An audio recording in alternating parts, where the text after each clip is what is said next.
आज से रूस के 2 दिवसीय दौरे पर प्रधानमंत्री नरेंद्र मोदी कजान में हो रहे ब्रिक्स सम्मेलन में करेंगे शिरकत। ब्रिक्स समिट के इतर पीएम मोदी की रूस, चीन और ईरान के राष्ट्रपति से द्विपक्षीय वार्ता।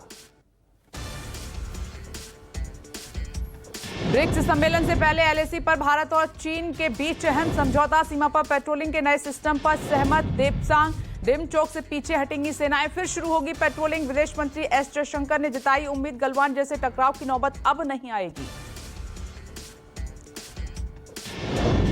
दिल्ली में आज भारत और सिंगापुर के रक्षा मंत्रियों की बैठक। रक्षा मंत्री राजनाथ सिंह और सिंगापुर के रक्षा मंत्री डॉक्टर एन जी इंग हेन दोनों देशों की छठी वार्ता की सह अध्यक्षता करेंगे।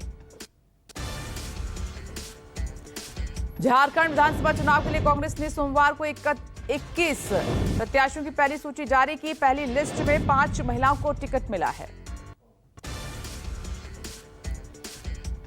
झारखंड विधानसभा चुनाव में आरजेडी इंडिया गठबंधन के तहत ही 7 सीटों पर लड़ेगी चुनाव। हेमंत सोरेन और तेजस्वी यादव के बीच हुई मुलाकात। महाराष्ट्र विधानसभा चुनाव के लिए शिवसेना एकनाथ शिंदे और एनसीपी अजीत पवार गुट आज जारी कर सकता है प्रत्याशियों की पहली सूची। महायुति में शामिल बीजेपी की पहली लिस्ट पहले ही आ चुकी है। महाराष्ट्र चुनाव को लेकर कांग्रेस सीईसी की आज फिर होगी बैठक। सोमवार को हुई बैठक में 63 सीटों पर हुई चर्चा। पार्टी नेता ने कहा कि 25 अक्टूबर को आएगी पहली लिस्ट। सीट शेयरिंग भी हो जाएगा फाइनल।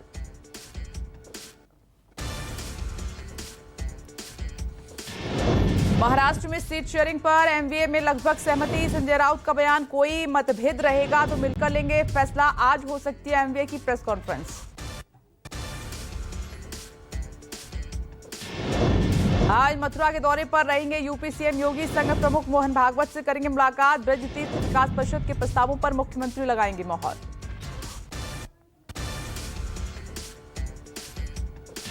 केंद्रीय गृह मंत्री अमित शाह का आज गुजरात दौरा। दोपहर 2 बजे विधान प्रारूपण शिक्षण कार्यशाला के तहत विधानसभा में संबोधन। नागरिक सुरक्षा और होमगार्ड के 4वें राष्ट्रीय सम्मेलन सहित कई कार्यक्रमों में करेंगे शिरकत।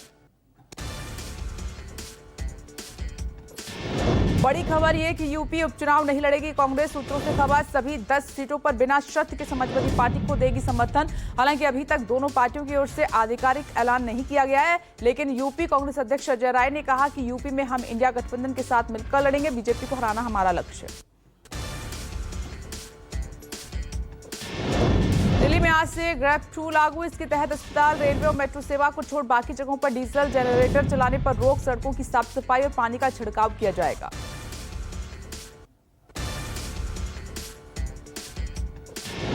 सुप्रीम कोर्ट में आज दिल्ली दंगा के आरोपी शर्जील इमाम की जमानत और यूपी मदरसा एक्ट से जुड़ी अपील पर भी सुनवाई करेगा। मदरसा एक्ट को असंवैधानिक घोषित करने के हाईकोर्ट के फैसले को दी गई है चुनौती।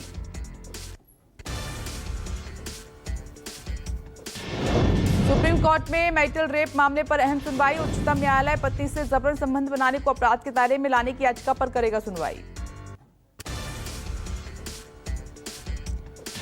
कोलकाता में आरजीकर अस्पताल के जूनियर डॉक्टरों का अनशन खत्म। सीएम ममता बनर्जी से बातचीत के बाद भूख हड़ताल खत्म करने का ऐलान। दूसरे तरीके से जारी रहेगा आंदोलन। जूनियर डॉक्टर पिछले 17 दिनों से अनशन पर थे।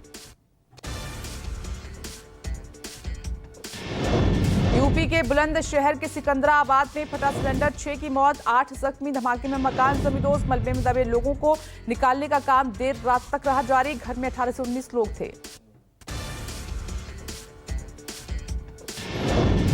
पंजाब में पराली जलाने वालों के खिलाफ सख्त कार्रवाई। 874 एफआईआर दर्ज। 10.5 लाख वसूला गया जुर्माना। भगवंत मान सरकार पराली न जलाने को लेकर किसानों को लगातार कर रही है जागरूक। महाराष्ट्र के अकोला में स्वराज पार्टी के नेता योगेंद्र यादव के साथ धक्का मुक्की और मारपीट। एक कार्यक्रम के दौरान योगेंद्र से हुई अभद्रता।